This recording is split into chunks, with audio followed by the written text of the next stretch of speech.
Salam alaikum besam Yeshua Hamashiach. Salam jumpa lagi dalam Apologetika Kristen Indonesia.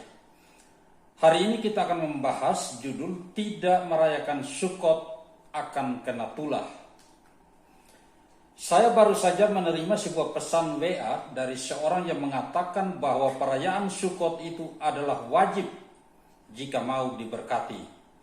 Barang siapa yang tidak mau merayakan hari raya Sukkot akan kena kutuk, katanya. Benarkah demikian? Tidak benar sama sekali. Mengapa? Karena barang siapa yang berada di dalam Kristus Yesus, tidak ada lagi kutuk yang mengikatnya. Kita sudah dibebaskan dari segala kutuk, termasuk kutuk hukum Taurat. Mengintimidasi orang-orang yang sudah ditebus dengan curahan darah Kristus merupakan penghinaan langsung kepada karya agung salib. Justru yang benar adalah sebaliknya, saudara-saudara, yaitu kembali membelenggu diri dengan hukum Taurat. Itulah yang akan membawa kutuk akibat pelanggaran atasnya. Perhatikan ayat di bawah ini. Ulangan 27 ayatnya yang ke-26 berkata demikian.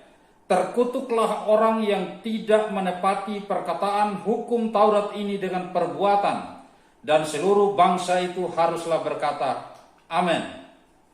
Apakah para pelaku Sukkot melanggar hukum Taurat dan mengubah hukum itu secara semena-mena menurut selera sendiri? Sepertinya iya. Apa buktinya?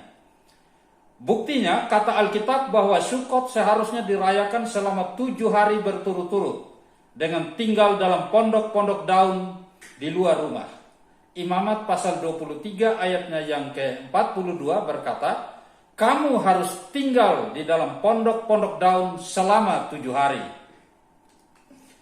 Hal ini untuk mengingat nenek moyang bangsa Israel yang tinggal di dalam pondok-pondok daun selama keluar dari tanah Mesir. Baca Imamat pasal 23 ayatnya yang ke-43. Ketentuan-ketentuan tentang perayaan Sukkot ini tidak boleh diubah-ubah seenaknya, saudara-saudara, karena berpotensi menjadi Sukkot bodong buatan sendiri. Kalau kita mengikuti standar hukum Taurat, justru yang menambahi dan mengurangi apa yang tertulis dalam Taurat itulah yang akan ditimpa kutuk. Ulangan pasal 12 ayatnya yang ke-32 berkata demikian, segala yang kuperintahkan kepadamu haruslah kamu lakukan dengan setia. Janganlah engkau menambahinya ataupun menguranginya. Apakah Sukkot yang sekarang dirayakan sudah banyak ditambahi dan dikurangi? Ya, sepertinya begitu. Mengapa? Tidak ada pondok-pondok daun dan juga tidak ada menginap 7 hari di luar rumah. Hanya 1 hari tok, sehingga otomatis tidak sesuai dengan ketentuan Torah atau melanggar Torah, saudara-saudara. Nah, inilah yang disebut sebagai Torah bodong. Ini sebenarnya yang ada kutuknya. Apalagi umat perjanjian baru tidak lagi terikat dengan perayaan-perayaan Yudais secara legalistik, karena semuanya telah digenapi di dalam diri Kristus. Sekarang Anda tidak mungkin terkutuk hanya karena tidak merayakan hari raya Sukkot, ataupun karena tidak melakukan hukum Taurat.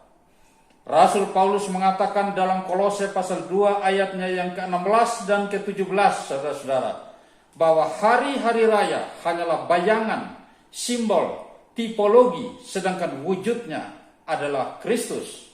Tentu ini termasuk hari raya Sukkot di dalamnya. Maka jangan ada seorang pun di antara kita yang menghina roh kasih karunia dan kuasa penebusan Kristus dengan kembali menerapkan aturan-aturan Torah yang hanya bersifat bayangan bagi umat perjanjian baru. Jadi saudara-saudara yang dikasihi Tuhan, tidak ada lagi kutuk bagi kita yang ada di dalam Kristus Yesus Tuhan. Kata Yesus, aku datang supaya kamu mempunyai hidup dan mempunyainya dalam segala kelimpahan. Anda dan saya diberkati karena Kristus Yesus Tuhan, bukan karena ibadah Sukkot ataupun karena kekuatan kita dalam mentaati hukum Taurat. Tuhan memberkati kita semua. Amin.